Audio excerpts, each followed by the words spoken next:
Welcome to part 7 of the ongoing series of breather shows on how to optimize testosterone naturally. We are going to talk about avoiding overly stressful workout patterns. We talked in part 6 about the benefits and the importance of performing brief, explosive, high-intensity efforts. In part 5, we talked about the critical obligation of increasing all forms of general everyday movement, not just for your fitness objectives, but for your hormone status. And then in part 4, we were into the importance of consuming nutrient-dense animal foods. Part 3 was nutrient-dense fruit and other plant foods. Number 2 was ditching toxic processed modern foods. And number 1 was the importance of sleep, rest, recovery, and downtime. So that was the recap of the previous 6 episodes. And now we have a very important one because a lot of people interested in hormone status and being the best they can be are out there putting in work and getting fit. But there is an extreme danger and extremely destructive consequences of overdoing it, especially when it comes to sex hormone optimization. You've heard me talk about Dr. Herman Pontzer's statement that repair, reproduction, growth, and locomotion are a zero-sum game. Borrow too much from one and you compromise the other. So if you're overtraining, if you're putting too much energy into that locomotion category, and that covers everything that we do, burning energy and moving and exercising, we're going to compromise repair, growth, and reproduction. And that's the easiest and most reliable sign that you are out of balance with your fitness and overall activity endeavors is when you compromise reproductive function. For the male, you have the general insight that your libido is diminished due to or driven by an excessive exercise program. And the most dramatic and reliable example of how overtraining can compromise reproduction is the common occurrence among elite low body fat female athletes of amenorrhea, the cessation of menstruation. So the female literally loses reproductive function driven by a high stress exercise program and a body fat level that drops too low to facilitate fertility. And that's something that those going for the Olympic gold are probably not too worried about at the time. But it was interesting to read a recent article, or I think it was a podcast episode, talking about the elite American female distance runner, Elise Cranny. And she was talking about when her training got out of balance and her results were inferior. She relocated, got a new coach, and turned things around. But one of her symptoms that she was trying to correct was amenorrhea. So even the very most elite female runners want to preserve fertility and reproductive function, not because they're trying to have a kid necessarily by the next season, but because it's a sign and a status that general health is in balance while pushing hard and training hard. So we want to make sure that we're feeling good in every way as we pursue these ambitious fitness goals. And overtraining is one of the ultimate killers of testosterone. When I was in my younger years, ages 20 to 30 was when I raced on the professional triathlon circuit. And all that training, all that competition, all that jet travel served to make me a fairly unhealthy, in a general sense, unhealthy young person. And I would test my blood frequently, especially when I got tired and burnt out from a lot of traveling, a lot of racing. And over that 10-year period of time, my serum testosterone level between ages of 20 and 30 was between 200 and 300. Gee, that's easy to remember. A young guy in his prime is coming in with what would be considered quite low serum testosterone numbers for a male in that age group. Now, as I talk about frequently, these days in my mid-50s are, past my prime in terms of reproductive fitness and testosterone status. My numbers are much better. And in fact, some of my best numbers over the last 5 years are up there in the 95th to 99th percentile, even for young people. people. And that has been my best number I've seen is 1,004. I had an 803 serum testosterone recently. So again, we're talking about quadrupling my testosterone level in my late 50s in comparison to when I was a young guy between the ages of 20 and 30 and training too hard and traveling too much. So it's pretty important to reflect upon this. Test your testosterone levels frequently. It's inexpensive. You can go online and order tests. You can sign up with the merrickhealth.com/Brad consulting program and get expert one-on-one guidance. This has helped me tremendously. And I got a huge bump. I believe it was from around the 650 serum level up to over 800 after a few months of following the supplement regimen recommended by my direct consultant, nurse practitioner Angelica at Merrick Health. So you can definitely get some optimization with that expert help, but I strongly recommend testing frequently, because when you see downward trends in your serum testosterone and in your free testosterone, it can be a reliable indicator that your stress-rest balance is a little out of whack. Now, here's the problem with the mainstream fitness industry. A lot of the programming, your Peloton, your CrossFit, your bar, your boot camp classes, your spinning and other indoor exercise protocols, group exercise, they are inherently promoting overly stressful workout patterns. These popular exercise programs and home fitness equipment and the programming that comes with it are taking you through quite challenging workouts designed to get you pumped up, get you sweating, get you burning a lot of calories as shown on the meter, and you can proudly show how many calories you burned.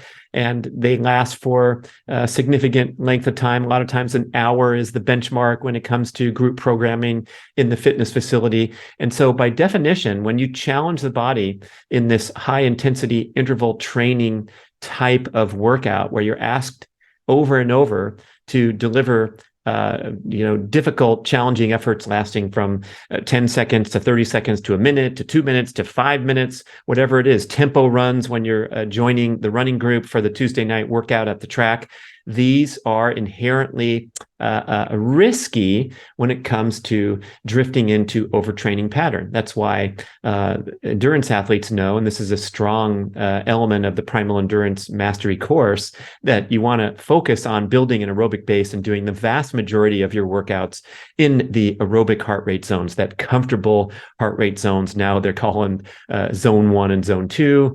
Dr. Phil Maffetone's formula, 180 minus your age in beats per minute, should be the recommended upper limit when you're doing sustained cardiovascular activity at the vast majority of your workouts. Now, when you're sprinting or doing high intensity strength training, heart rate is pretty much irrelevant. I never even wear a heart rate monitor when I'm doing a sprint workout, because I'm not in that steady state cardio where I'm monitoring the different metabolic systems that are in use when I put my heart rate at certain levels, and I want to keep them low to ensure I'm getting an aerobic workout. But the key with high intensity strength training in the gym or a sprint workout is to design the workout appropriately so it's not too stressful. And when it comes to sprinting, as I've talked about so many times and talked about in the last show, we want to have that template where we're only sprinting for between 10 and 20 seconds for 4 to 8 reps with extensive rest in between the sprint sessions. Now, in the gym, when we're talking about doing a high intensity strength training session, as I described last time with the example of Dr. Doug McGuff's Big 5 workout, he recommends that to increase strength, you simply go in and perform a session that takes only around 12 minutes. It's a single set to failure of 5 full body functional exercises in the gym. And there's, of course, so many ways to engage in strength training. A lot of times the true enthusiasts like to go in there and spend longer than an hour in the gym, but they're taking a lot of rest between sets. And the overall goal is to get go hard and go home. So you're not in there lingering for 2 hours or 2 hours and 15 minutes or doing multiple sets to the point where you feel exhausted at the end of the workout. So you can get a fantastic high intensity strength training session in mere minutes. And that keeps you sort of under the radar where you're not tempting this overly stressful exercise program in general. So short, explosive, high intensity workouts, and then comfortably paced, sustained workouts is the formula to escape from this trend of overly stressful programming. And I mentioned, I did name some names, and nothing against those great things. It's way better than sitting on the couch and being inactive. But if you have that fabulous Peloton bike in your living room and you're going through some of the sessions, consider toning things down overall so that you're not exceeding your aerobic heart rates frequently and many times in a single session, and you're not doing a lot of high intensity pedaling sessions in a week. 1 or 2 is probably fine. Same with CrossFit. Wonderful community, wonderful camaraderie. I love how they forge elite fitness through disparate challenges, but in many cases, in many individuals who are not highly adapted when they walk into the gym, the workouts have potential for lasting too long and being a bit too strenuous. You need to work up to those really grueling sessions and do them few and far between, and curtail the duration of your sessions or the duration of the time when you're really working hard and needing to recover and doing another hard effort. So when I say, hey, don't work out for longer than an hour, if you're warming up and doing foam rolling for 15 to 17 minutes, of course, we're not counting that chunk. We're talking about the chronic overproduction of stress hormones due to workouts that are a little bit or a lot too difficult and last a little bit or a lot too long and are performed too frequently with insufficient rest in between them. And I know that's a long sentence, but that's sort of the definition of a schedule that's not really working great for you and has minimal return on investment and maximum risk of overdoing it and suppressing your testosterone accordingly. Another big problem is that these workouts, when you push yourself hard and do a high energy, lively group class with the music and the cheering compadres, you feel great. You get a rush of endorphins afterward. You feel like you accomplished something. You get to go home and write in your journal your time for the benchmark workout and try to get faster next week. And all those things feed to our competitive intensity, not to mention our egos. So it's difficult to extricate yourself and have the patience, the focus, and discipline to perform workouts that are within your capabilities.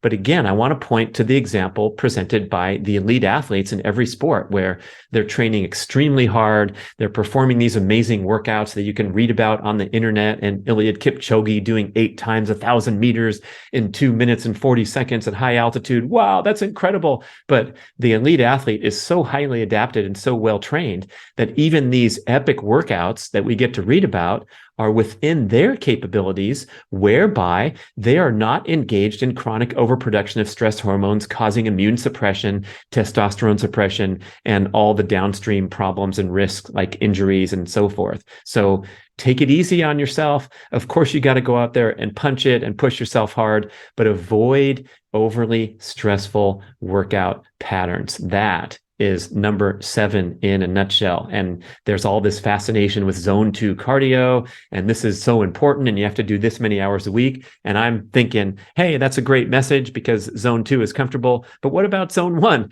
Let's put in a vote for going for a brisk walk. Even if you're an athlete training for an important marathon or upcoming event of some kind, walking is a great fitness experience. You get a fantastic cardiovascular stimulation. As soon as you get up out of your chair and walk down the driveway to the mailbox to get the mail, you're most likely doubling your resting heart rate. So you're getting an aerobic training effect, even when you perform workouts that are seemingly ridiculously easy.